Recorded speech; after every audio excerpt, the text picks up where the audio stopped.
You gotta dedicate yourself to it. You gotta wake up thinking about it. Go to work thinking about it. Go to bed thinking about it. You gotta dream about it. I put my life on this. Hand to God, other hand on my chest. I like these odds. I don't play by the rules. No one does. I butter both sides of my toast, slow pump, just because. You chase the golden arrow and watch the archers mark up in the sky.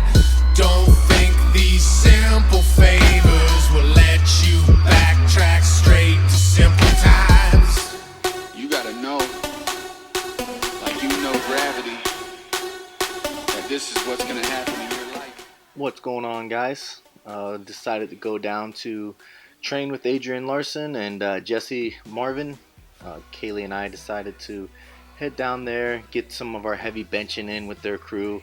Adrian actually invited some other friends to come up, so it was a good little bench party we had going on. The thing for today was just nice, heavy, smooth reps. I did a couple triples, and Kaylee was doing sets of 3 to 4. And there's Jesse with the baddest Zubaz pants you'll ever see, but the ugliest bench form. So just did some work with the guys. Adrian still getting ready for the cage. Hopefully he can get his shoulder healthy so he can get up there and perform to his best ability. This was my last warm-up set, 405. Moved pretty good. I try to do a lot of singles leading up to my warm-up sets, or to my main sets, just because I don't want to wear myself out. I tend to get volume in if I'm going to get it in after the heavy stuff, so I can really put every bit of emphasis on the heavy weights and get those moving, and those are my main priorities for the day. And then after that, if I feel like I need to get more volume in, I'll do back down sets. But I try to treat my heavy days just like I would in a meet, warming up and stuff. So I'll do lower rep ranges, sets 2 to 3 reps, and then I'll start doing some singles. And then after that, once I get up to the weight that I had picked for the day, that's when I'll start doing the prescribed rep ranges. Here's Adrian. This will be his last bench of the day here. It was a 455. Just shoulders just not doing well for him, and anybody that knows having a beat up shoulder is definitely something that is going to cause all kinds of problems during the bench press. And here's Kaylee. She worked up to 4,550 pounds. Everything moved really well for her. She's getting everything dialed in pretty good. Technique wise, still needs to work on bar path, and she still needs to work on making that first rep nice and perfect. Wardrobe change? What? Wardrobe change? Yeah, my thought is that if you sweat in your shirt, you gotta swap them out, because I'm not really here to sweat. I'm here for more like an appearance. And plus, this shirt makes me look a little more thin. Oh, okay. Yeah, Adrian's huge prima donna, changing outfits, making himself look good for the camera. You have a bad bench day, at least you can dress and look good and look the part. This is my first set of triples for the day of 425. Moved really well. I was really excited to move this weight. Here's one of the guys Adrian invited up, knocking out 475 touch and go for a double. This kid was really strong, so was the training partner he had with them. They were just working up to some heavy doubles, and then they threw on the slinger and did some singles with that. You get with a group of guys that can lift a bunch of weight, it's going to make you a better lifter too. So you definitely want to work on surrounding yourself with those type of people. That way you can get the best out of your training environment. You create the right training environment, you'll get such better results. There are a lot of guys that train by themselves and are plenty strong enough, but you can get a lot out of a team. You can get a lot of work out of getting with strong people and learning from them and growing and pushing yourself. You get mentally, you just get in a different mindset when it's time to. There she is. Can't get that first rep down to save her life. You can see she's just not keeping her lats engaged and keeping tight, so that's creating some stability issues.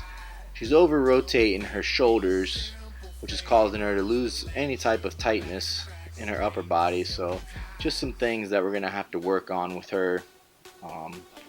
you know, she's new to the sport, so she has a lot of bad habits she has to break, and we're just trying to fix her and get her ready for her first meet and, you know, go from there. Here he is knocking out this big man. Forget his name. What's that? 495.25 here. Pretty easy. He did this and then decided to like maybe rest 30 seconds, thinking, hey, I'm a young guy, I'll be able to get it. Put on 555 and didn't quite work out. He probably would have had it if he would have rested a little bit more, but you know, thought he'd just go for it and see what happens. Kaylee went into doing some Spoto presses next, just to kind of work on getting a little bit more pop, getting a little better greasing the groove action. You know, just a small variation of the bench press so she can still practice it as much as possible. And I decided to go into doing some tempo presses. I feel like these tempo presses have really helped accelerate my bench press. You know, I was struggling with it for a while, but adding these in, adding incline in at least once a week has helped out a lot.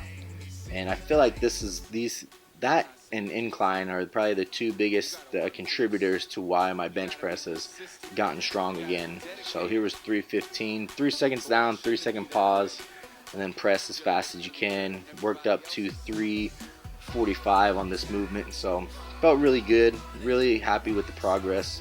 A few of the things that I'm working on for the bench press to continue to help improve it is just continue to work on inter-abdominal pressure. That way when I use my leg drive and I keep everything tight, that everything kind of gets, you know, pushed through to the lockout. I feel like my lockout struggles because I start to lose a little bit of tightness. So if I can continue to work on that and get better at that, I figure the bench press will continue to grow and get bigger and, you know, stronger. So working on that, that's why I do a lot of small variations away from the main movement, just to continue to work on the same things over and over again. I feel like if you can get, you know, the more repetitions you can get in with the movement, the better it is you're going to be able to master it. And mastery of the lifts and mastery of technique is going to get you a lot further than you think. You know, if you can work on getting all that stuff down right away, then you're going to become a lot stronger without actually having to get stronger. Just mastering technique is going to create such a better position for you and creates a lot more power and strength throughout your movement. So first thing I would do is just dial in technique, and you know, from there practice.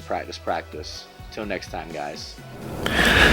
Just got home from doing some bench pressing with Adrian and his little crew, and everything went really good. Hit 425 for 2 sets of 3, and Kaylee hit 150 for a couple sets of 4. So bench is going really well.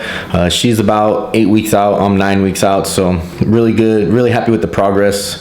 It's always good to surround yourself with stronger lifters and surround yourself with a different atmosphere than you're used to. It gets you out of your comfort zone and allows you to compete a little bit, even if you're not going in there to be competitive. But when you go in there and you see other people lifting heavy, you know, you don't want to slack off, you don't want to do things that kind of embarrass you, but you just want to go in there and perform at your best. And when other people are doing it, it kind of it heightens everything, heightens your awareness, and you know, really gets you going. So it's good to go to different gyms, meet new people, kind of set you up for whenever you have to travel to a different meet and get out of your comfort zone there. So do that a little bit in training, and meet day will be a lot easier.